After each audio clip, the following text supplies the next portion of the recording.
नमस्कार दोस्तों, स्वागत है आपका ज्ञान काटा चैनल में। दोस्तों, आज अपन पढ़ रहे हैं करंट अफेयर 21 मई 2020 का। तो चलिए दोस्तों, बिना टाइम वेस्ट किए स्टार्ट करते हैं। तो दोस्तों, स्टार्ट करने से पहले अगर अभी तक आपने हमारे चैनल को सब्सक्राइब नहीं किया तो प्लीज़ सब्सक्राइब कर लीजिए।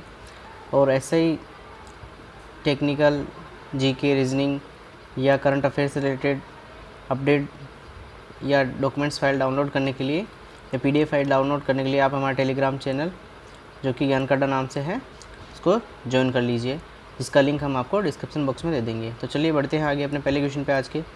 तो दोस्तों, पहला क्वेश्चन है कि मई 2020 में किस देश को WHO के कार्यकारी बोर्ड के लिए चुना गया है। तो इसका जो आंसर है दोस्तों, इसका आंसर है 1, 2, 3 और सभी, क्योंकि दोस्तों भारत को बोत्सवाना, कोलंबिया और घाना और गिनी बिसाऊ और कोरिया गणराज्य, रूस और UK को भी अन्य इनके साथ चुना गया है। तो दोस्तों, ये जो तीन हैं, भारत, कोलंबिया और बोत्सवाना, ये तीनों ही WHO के कार्यकारी बोर्ड के लिए चुने गए हैं। इनके साथ साथ घाना,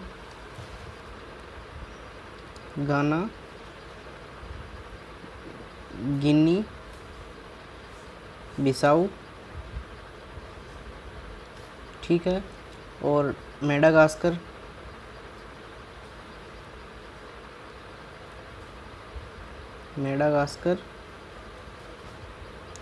और ओमान,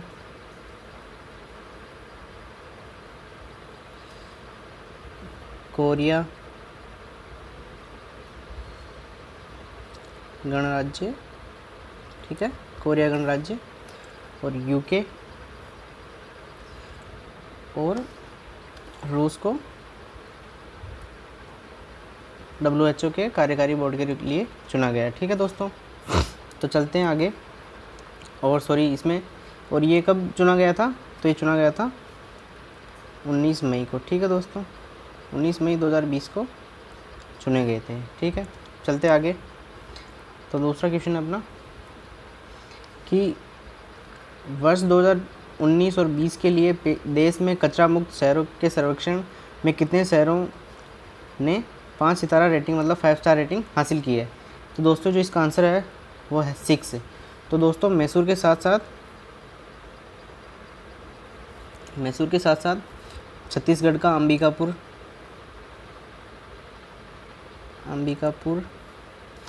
और राजकोट,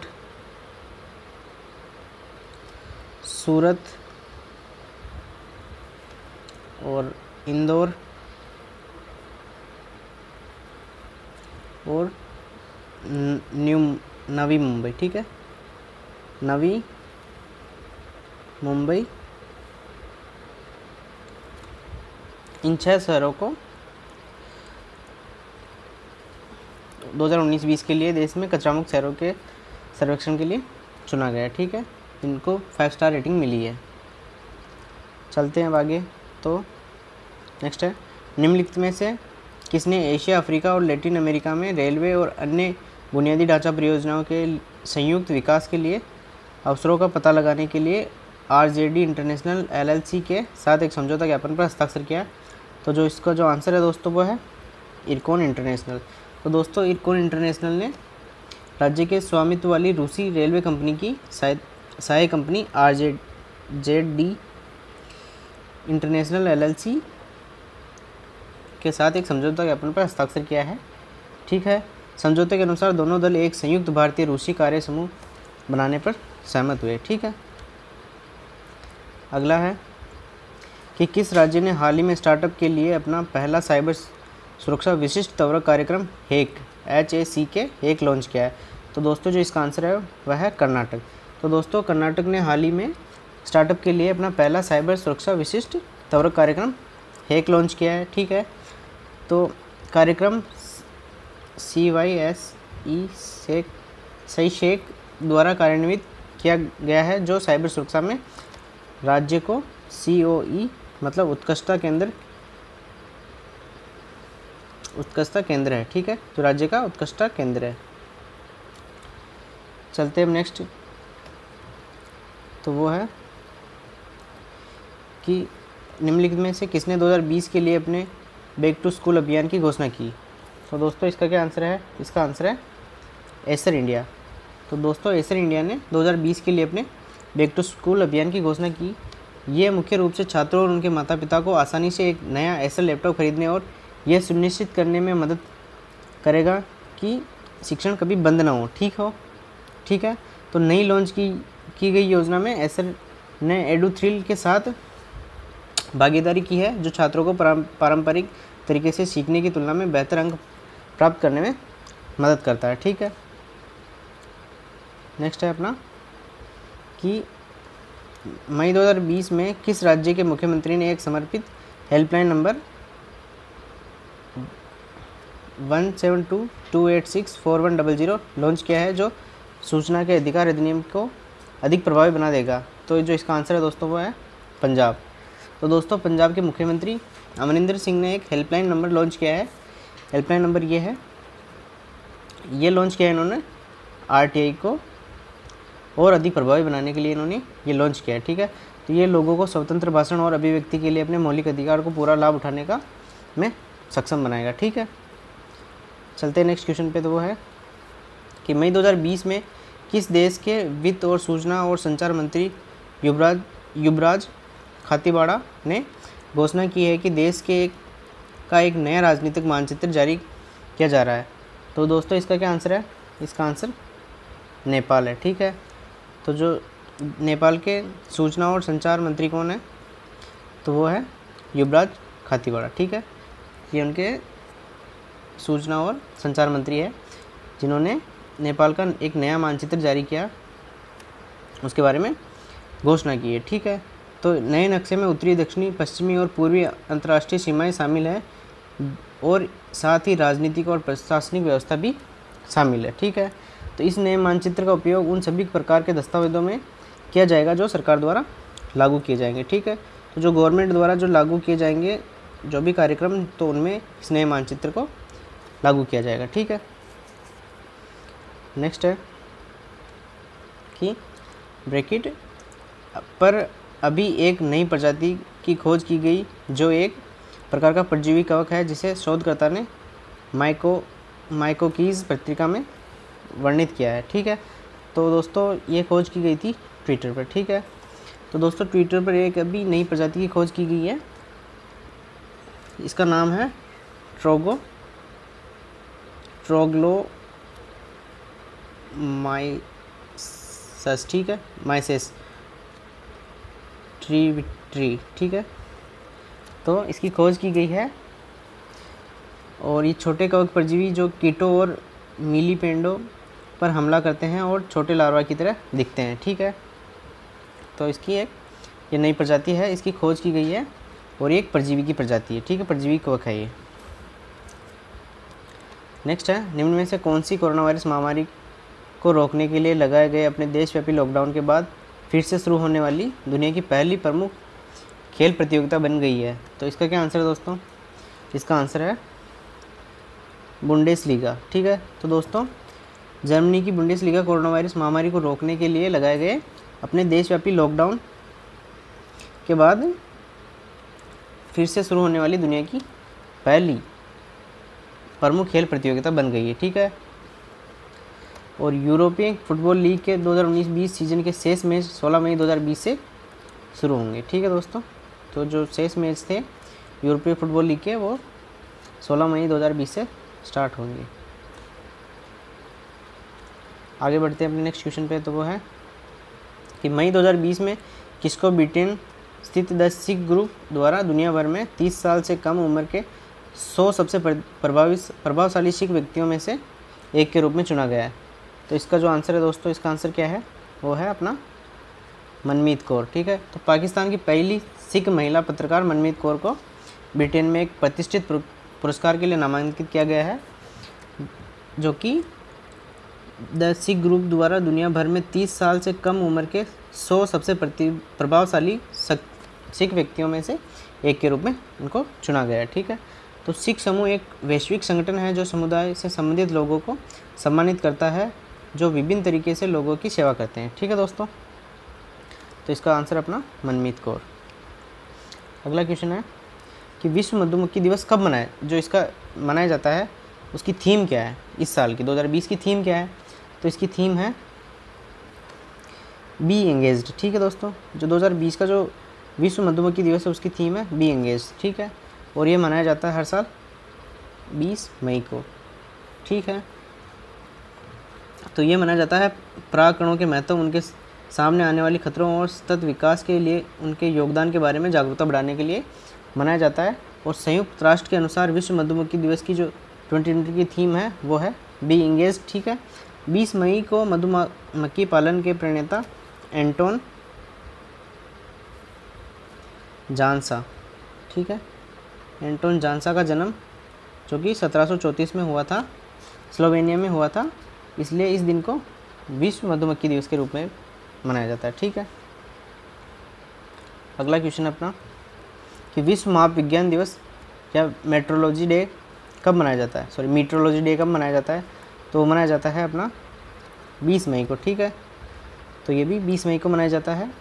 और 20 मई 1875 में पेरिस में मीटर कन्वेंशन नामक अंतर्राष्ट्रीय संधि पर हस्ताक्षर करने की वर्षगांठ की याद के लिए इसको मनाया जाता है, जिसके द्वारा वजन और माप का अंतर्राष्ट्रीय ब्यूरो BIPM बनाया गया था। ठीक है, और जो 2020 का इसका थीम है वो है वैश्विक व्यापार के लिए मापन। ठीक है, इसका थीम है वैश्विक व्यापार के लिए मापन। ठीक है दोस्तों, तो ये 2020 का इसका थीम है। चलते हैं अपने अगले क्वेश्चन पे। तो अगला क्वेश्चन क्या है कि निम्न में से कौन से रेलवे क्षेत्र ने रेल बोट, जिसको आर बोट नामक दिया गया है, एक रोबोट डिवाइस विकसित किया है, तो वो कौन सा है। तो उसका नाम है दक्षिणी मध्य रेलवे। ठीक है, तो दोस्तों दक्षिण मध्य रेलवे ने रेल बोट नामक एक रोबोट तैयार किया है जो कि अस्पताल प्रबंधन के कार्यों में सहायता करेगा ताकि वे कोविड-19 रोगियों को बेहतर स्वास्थ्य देखभाल प्रदान कर सके। ठीक है, अब अगला क्वेश्चन है कि 2019 एलेक्जेंडर डेल रिम्पल पुरस्कार से किसे सम्मानित किया गया। तो इसका जो आंसर है वो है विनय बदवार। ठीक है दोस्तों, तो भारत सरकार के राष्ट्रीय हाइड्रोग्राफर वाइस एडमिरल विनय बदवार को 2019 की एलेक्जेंडर डेल रिम्पल पुरस्कार से सम्मानित किया गया है। उन्हें भारतीय हाइड्रोग्राफी और व्यापक हिंद महासागर क्षेत्र में उनके उत्कृष्ट योगदान के लिए यह सम्मान दिया गया है। ठीक है,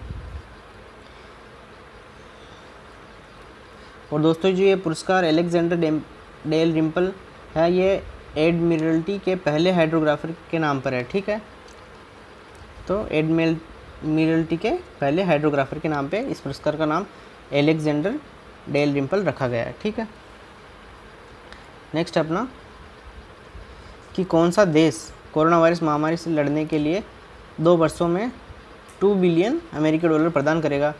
तो इसका क्या आंसर है दोस्तों, इसका आंसर है चीन।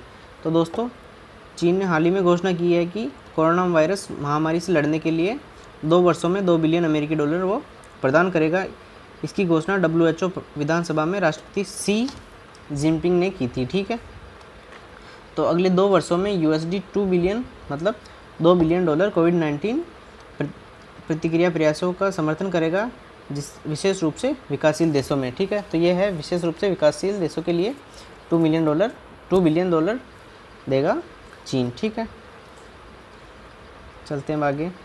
तो नेक्स्ट है कि मई 2020 में निम्न में से किसने सहकारी बैंकों और क्षेत्रीय ग्रामीण बैंकों को देने के लिए 20,500 करोड़ रुपए जारी किए।